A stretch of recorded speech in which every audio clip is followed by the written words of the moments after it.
जोक्सन साहब भी यहाँ मौजूद है, मैं चाहता हूँ कि वो भी अपनी बात यहाँ पे करें। उपस्थित हमारे बीच में सभी आशीर्वाद दाता बंधुओं, कल शीतल सिंह जी का फोन आया कि पूरे प्रदेश में भारतीय जनता पार्टी की जन विरोधी सरकार के विरोध में बिजली के बिल जो बढ़े हुए हैं उनको कम करवाने के विरोध में ग्रिड का घेराव किया जाएगा। और साथ साथ में उन्होंने एक बात और कही, उन्होंने कहा कि मल्हारगढ़ के प्रशासन ने हम लोगों की अनुमति निरस्त कर दी है और ये कहा कि कोरोना काल चल रहा है। मैं आपके माध्यम से मल्हारगढ़ प्रशासन को चेताना चाहता हूं कि भैया सुधर जाओ, आप लोग लगातार नेताओं की गुलामी करना बंद करो, क्योंकि आज प्रदेश में जगह जगह गरीब मजदूर किसान आम लोग प्रताड़ित है, परेशान है, उनकी कोई सुनने वाला नहीं है। जैसा कि पूर्व वक्ताओं ने बताया कि किस प्रकार से यहां पर बिजली के बिल बढ़े हुए हैं। 100 रुपए के बिल उन्होंने 400 ने 500 रुपए कर दिए। कमलनाथ जी की हमारी सरकार थी, उस समय किसानों को, मजदूरों को, गरीबों को राहत देते हुए उन्होंने 100 रुपए प्रति बिल के उन्होंने किए थे, लेकिन आज बढ़ा दिए। ये कि ये हालत अगर हम हर विभाग में जाएं तो हम देखते हैं कि हमारा यहाँ जो पुलिस प्रशासन है उसकी क्या भूमिका है। हमारे पूरे क्षेत्र में अगर हम देखें तो रोजाना उठ करके हम देखते तो आज की मौत शराब पीने से हुई, कल इसकी जहरीली शराब पीने से हुई, परसों इसकी मौत हुई। इस प्रकार से पूरे हमारे जो मल्हारगढ़ विधानसभा क्षेत्र है यहाँ पे 14 लोगों की मौत हो गई। लेकिन आप आश्चर्य करेंगे कि उनको ये कोरोना काल उस समय याद नहीं आया। जब किसानों की बात कांग्रेस ने करी तब यहाँ के प्रशासन ने कोरोना काल याद आ गया। मैं पुनः चेतावनी देना चाहता हूं, हमारे बीच में नायब तहसीलदार साहब भी है, उनसे आग्रह करना चाहता हूं कि आप में जितनी हिम्मत हो उतनी आप धाराएं लगाओ, आप में जितनी ताकत हो उतनी धाराएं लगाओ। अगर आपकी धाराओं से अगर किसानों का भला होता है, अगर अन्नदाताओं का भला होता है, तो हम कांग्रेस पार्टी के लोग हैं। इस देश में 200 सालों से अंग्रेजों का राज था, जिनका सूर्यास्त नहीं होता था, अटक से कटक तक हम अगर पूरा जगह जगह देखें तो उनका जो झंडा है वो रात में भी फहराया हुआ होता था।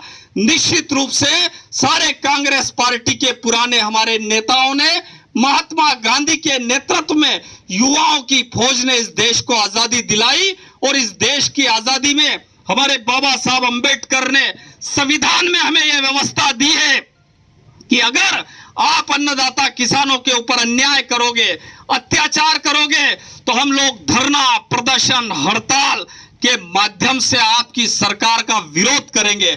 आपकी सरकार का विरोध का मतलब यह नहीं है कि हम लोग देश का विरोध कर रहे हैं, आपका विरोध कर रहे हैं। अगर आप कोई गलत करोगे तो निश्चित रूप से मानिए कि कांग्रेस का एक एक कार्यकर्ता अपने लिए पूरी ताकत के साथ इस सरकार से टकराने के लिए हमेशा तत्पर रहेगा। और आपकी ये जो धमकियां हैं, इन धमकियों से डरने वाला नहीं है। मैंने शीतल सिंह जी को यही उस समय फोन करके कहा, मैंने कहा आप मल्हारगढ़ तहसीलदार को, मल्हारगढ़ एसडीएम को और मल्हारगढ़ के प्रशासन को यह बताइए कि जितनी पुलिस लगाना है लगा लीजिए, जितने लोगों को आपको गिरफ्तार करना है गिरफ्तार कर लीजिए, लेकिन गरीब, मजदूर, कमजोर और अंतिम पंक्ति में जो बैठा हुआ व्यक्ति है जिसकी कहीं कोई सुनवाई नहीं हो रही है, उसके लिए कांग्रेस पार्टी पूरी शक्ति के साथ लड़ाई लड़ेगी।